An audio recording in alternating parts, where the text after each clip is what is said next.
here for our Friday afternoon talk with Bob the Builder Irving. How was your week? It was busy. Busy's good. So yeah, it was fine. You're working on a retrofit, right? We're finishing up a big house. We're working on a deep energy retrofit of an 1800 colonial, which is very exciting. We're going to be doing video about that over the next few months. And then we're just starting a new house. The foundation will be poured next Tuesday. So we're in a transition mode right now, which is fine. Great. Last week we were talking about net zero high performance homes and trying to retrofit houses to, and you were saying you wanted to talk more, you wanted to talk more about the envelope, if I recall. Well, I wanted to talk about the details, and I wanted to, I mentioned last week that what I'm doing and what a lot of other builders across the country are doing is building houses using Passive House Institute techniques.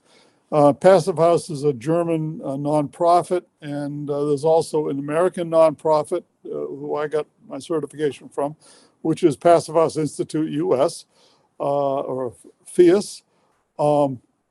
And the whole Passive House idea is that you can be in the house passively. You don't have to lower shades. You don't have to you don't even have to turn the heat down at night. You don't have to light a fire. You just enjoy the house, period. And they tried to design a house that wouldn't need heat in Germany.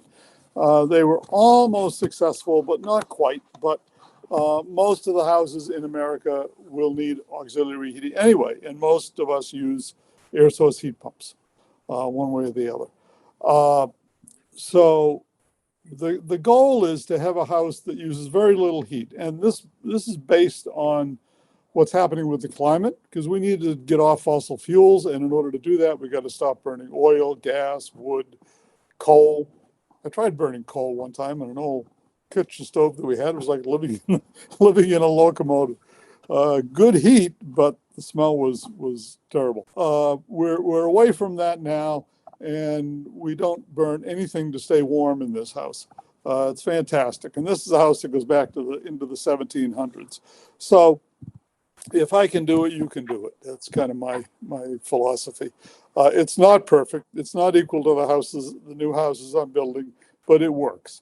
So we were talking last year that the basis for Passive House is you have to consider your house as an envelope. Think of a cooler that's foam cooler with a foam lid. That's a complete envelope around the food. You need a complete envelope around your house. And that includes usually the basement. Most important thing is air sealing. And I wanted to go spend some time tonight to go through some details of where in the house you should look and what are you looking for and what kind of work might it involve.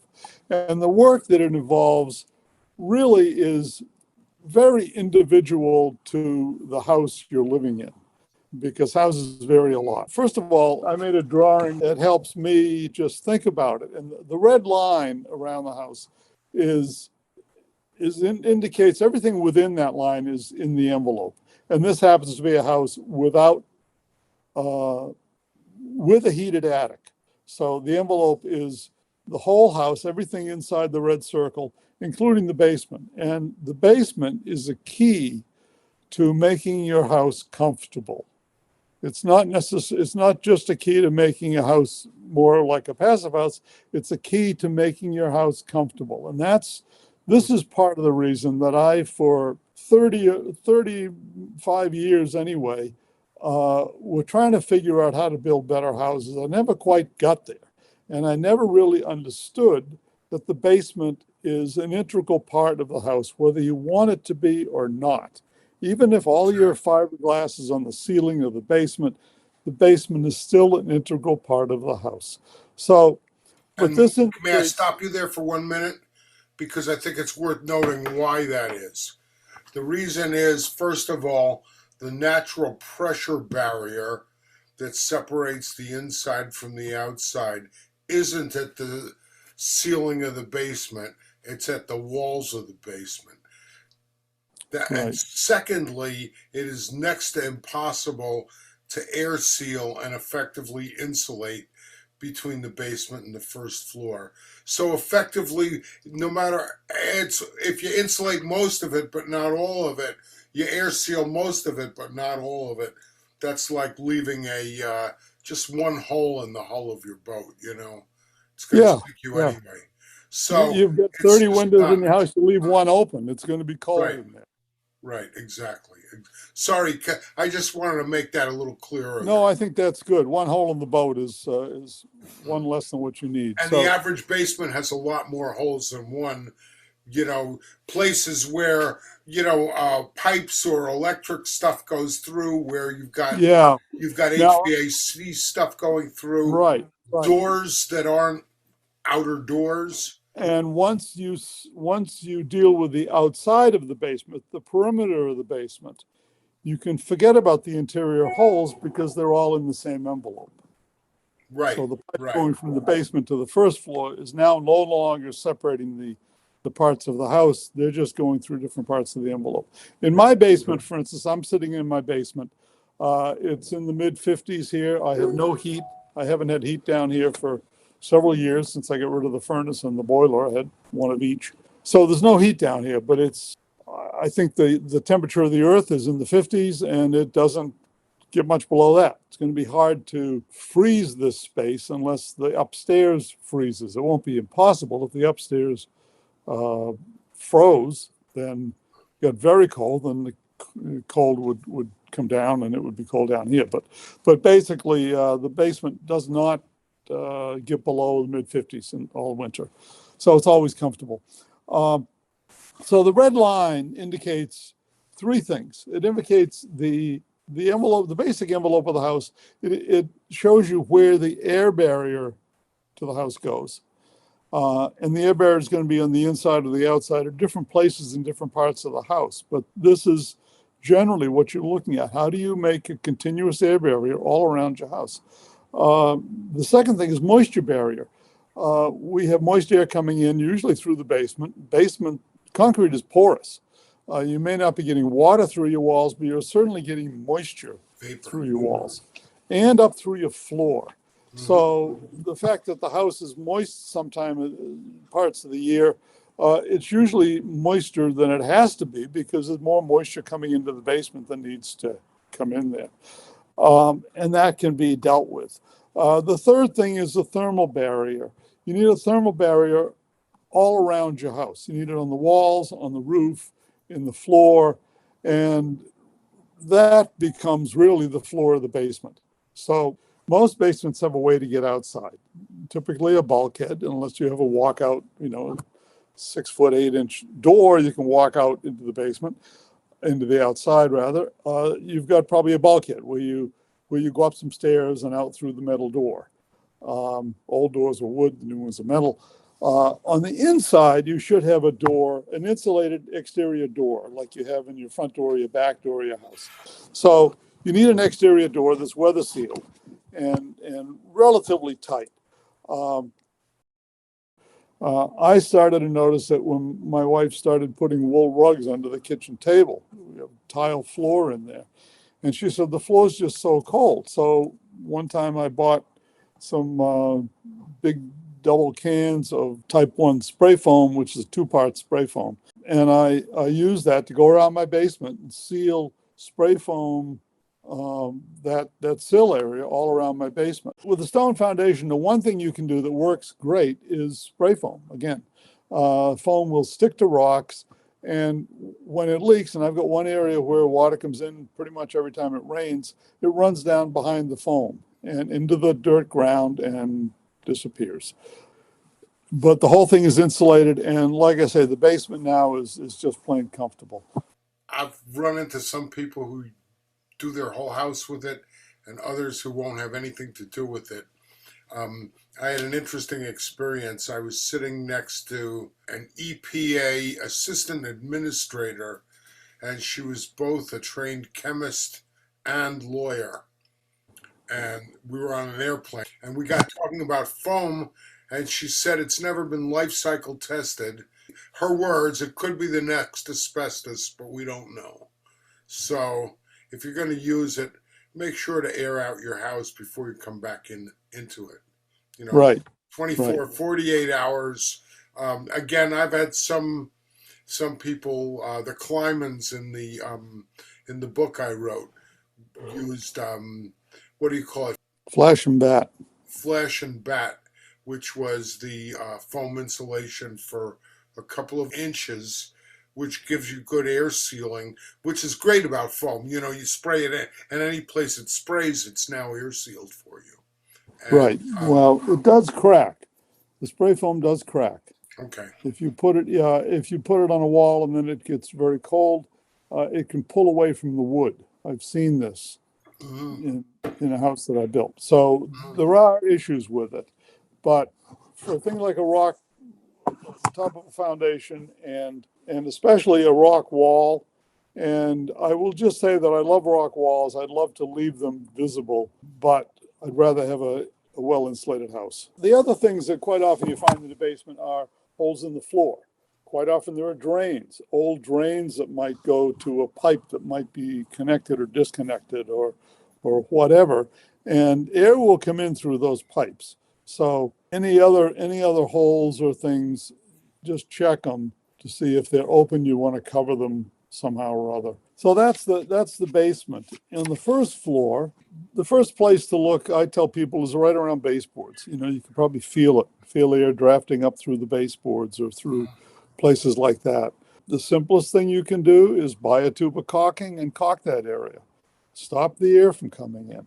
Again, the whole basic idea of heating a house is you want to put enough heat in the house to get it warm.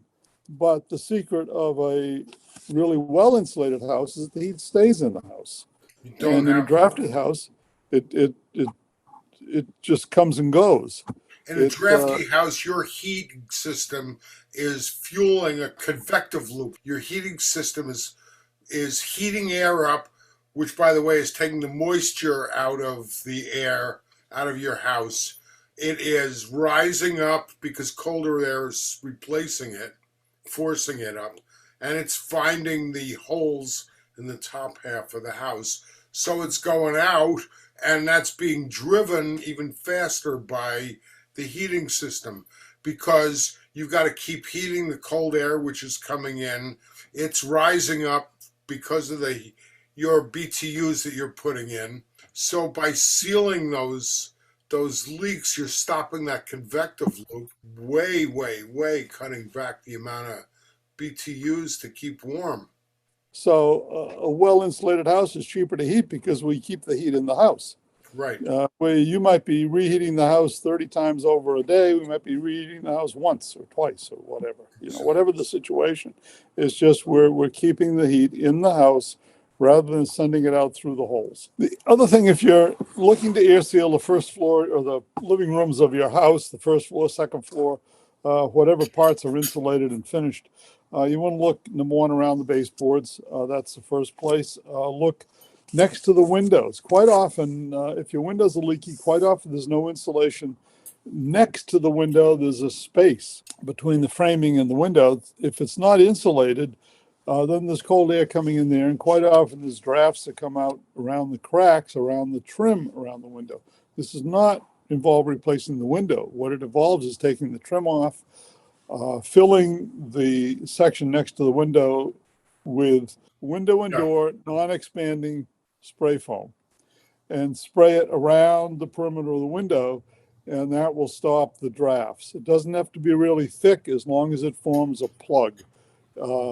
The ideal way is to put it towards the outside of the house and then fill the rest of it with the type of insulation. But the most important thing is the air seal itself. So kind of like the 60s, you're avoiding the draft. Right, exactly. Another place is if you have recessed lights in the house. Recessed lights are notorious for sending heat out.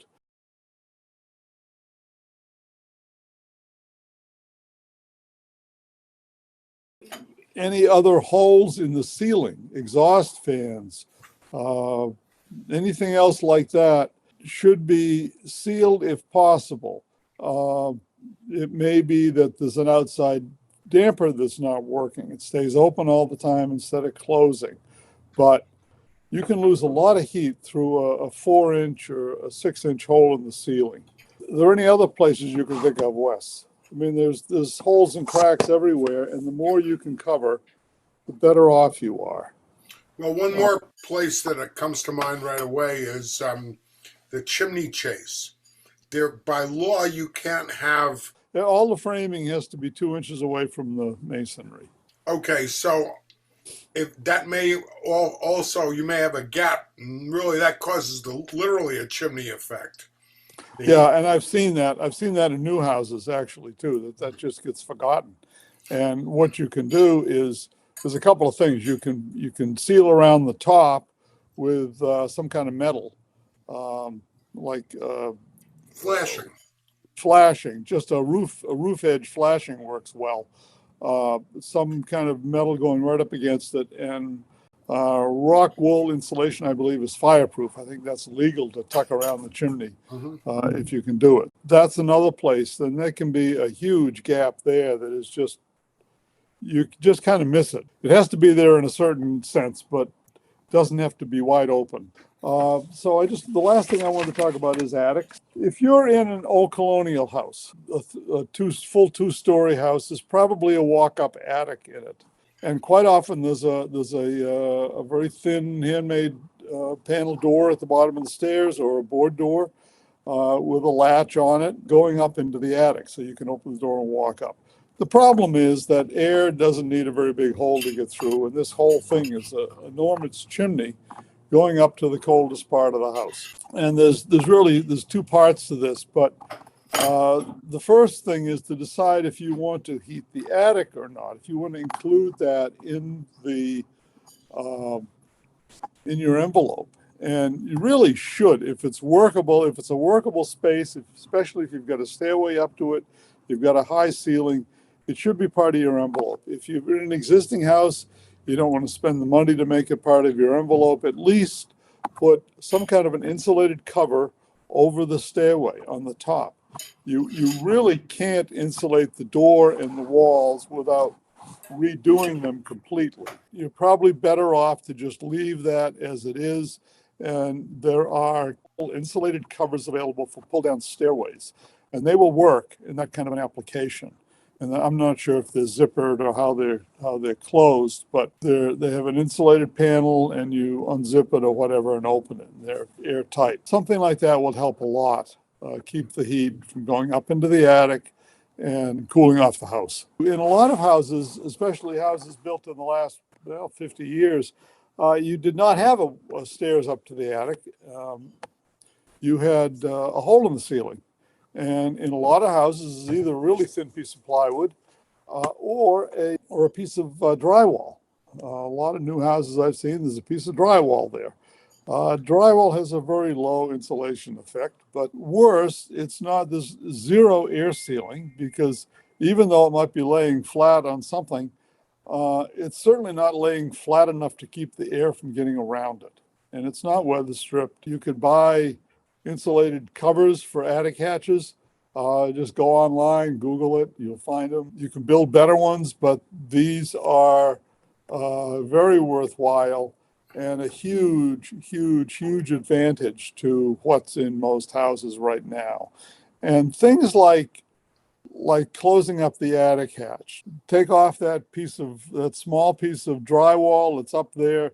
Probably got a piece of fiberglass sitting on top, which maybe makes you feel good, doesn't do anything else. Do it right. It may take a little bit of time and does cost a little bit, but most of it you can do yourself. I had this one room that was very leaky, and I really wanted to fix it, but I didn't have the blower door. I needed to do it to see where the leaks were coming in.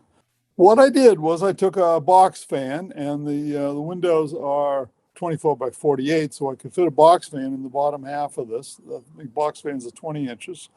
Open the window, put the box fan in, and then I put some cardboard around the edges and taped them with painter's tape onto the window flashing in the fan, so that I was making my own blower door essentially.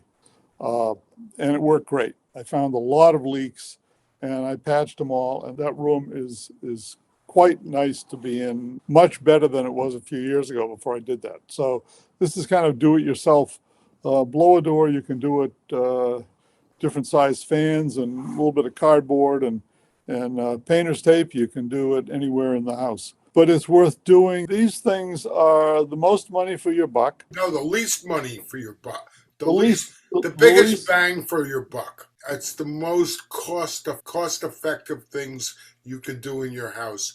Sadly, it's not very sexy. It's not putting panels on your roof. the neighbors aren't going to tell you've done it. Right. Anyway, it's been fun as always. We should talk again soon. If I don't see you in the future. I'll see you in the pasture. Hi, this is Wes Gollum, the Energy Geek. I hope you found this video helpful and interesting. If you did, I would appreciate it if you would like it and subscribe to the Energy Geek channel. Please leave your comments below, and thanks for watching.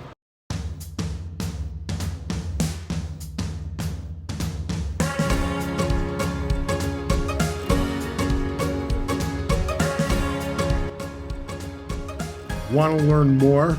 Check out my new book and video series, Warm and Cool Homes.